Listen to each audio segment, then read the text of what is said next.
You said the 1997 incident shaped you in unbelievable ways. Can you maybe elaborate on that and how it helped shape you?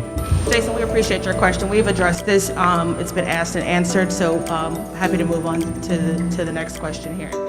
Neil Olshey is now free to tensely chug water wherever and give angry side-eye to whomever he wants, as long as it's not at the Moda Center and to Blazers employees, because in short, the Blazers said goodbye today, and Twitter nearly broke.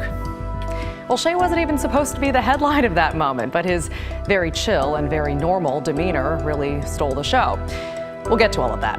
I'm Maggie Vespa. Welcome to The Story. The contact info is at the bottom of your screen. You can email thestory at kgw.com. You can use the hashtag TheStoryKGW. As you'll see, your feedback drives this show, and we want to know what you think of this story. Neil Olshey is out. The Portland Trail Blazers announced today they fired their general manager effective immediately.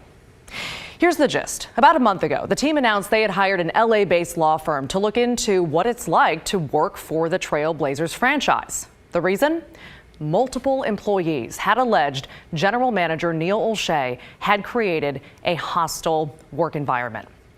Specifically, as Yahoo Sports reported at the time, employees alleged a toxic, hostile work environment where staff members have been subjected to intimidation and profanity-laced tirades, among other bullying tactics. Now, tonight, the team is only saying that Olshey violated their code of conduct. They've also said they're not releasing details from the investigation that happened from that outside law firm. But about a month ago, on his podcast, Bald-Faced Truth, longtime sports columnist John Canzano interviewed former Blazers player Dan Dickau. Dickau later worked for the Blazers. He was a player development assistant during the 2011-2012 season. And during that time, he told Canzano, he reached out to a business exec within the Blazers organization to ask about potential career opportunities on that side of the franchise. This story followed. 2 days later, Neil Olshey calls me on the phone out of the blue and just rips me a new one. I mean, I don't know how many F-bombs were dropped in that phone call. And I'm a big boy. I played professional sports. I've been in locker rooms. I've been called multiple names. I've been in heated arguments with players. I've heard multiple arguments. But for that attack to come out of the blue, just for asking a simple question, kind of where opportunities may lay for me, just blew me away and realized what in the world is going on here. All right, so fast forward to today. The Blazers released this statement on Twitter. Again, they provided zero details about the investigation itself, but just said they are confident these changes will help build a more positive and respectful working environment. Olshey so far has said nothing. Most of the columns and posts on social media about him have a couple of things in common. First, they point out that Olshey is a former soap opera star. We just wanted to squeeze that in here. And then second, when it comes to his being fired, they are supportive of that move, to say the least. And that includes famed singer-songwriter Katie Lang, who replied to a tweet about the firing with this simple gif of Dame waving goodbye after his heart-stopping 3 against OKC. Dame and his teammates, by the way, also not commenting at this point. Then there's John Canzano's column in the Oregonian today. The headline, "Firing of Neil Olshey is a galvanizing move by the Trail Blazers."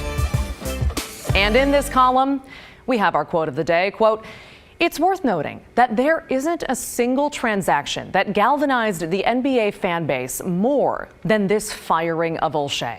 No trade or draft pick has ever been so uniformly celebrated. No hire or free agent signing has ever been so unanimously agreed upon." Now, I talked to Canzano earlier. He's in Vegas for the Pac-12 championship, and he thinks the Blazers higher-ups decided this swiftly, like weeks ago. And here's one reason why. There's several employees that were there for the bulk of Neil Olshey's tenure who tell me they were not interviewed. This was like patient zero stuff. Like they should have been talking to these people early on. But as I step back from that, I kind of see that, maybe what they heard early on was enough. And what we have endured in the last few weeks with all the uncertainty is just maybe they were trying to negotiate with him and buy him out and end this peacefully. and it didn't end up that way.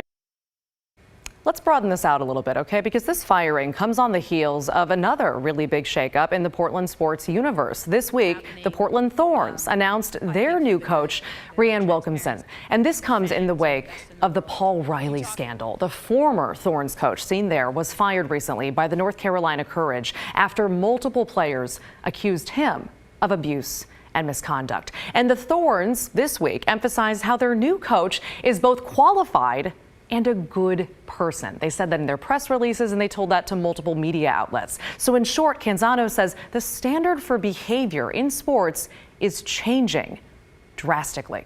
In the world of professional sports, it really is a boys' club. And I have seen, MBAs who are talented, proficient women who steer away from the sports world and have told me over the years that they do that because it's hard enough to be a woman in a Fortune 500 company. Why would you want to add on the element of being with a sports organization? And I just, that really needs to change. And I'm glad that, sports is getting some sunshine, and I think it should. And I think it's a wake-up call, not just in our region. We're seeing it across the country in sports franchises that, you have to conduct yourself in a decent way or you're going to get called on it.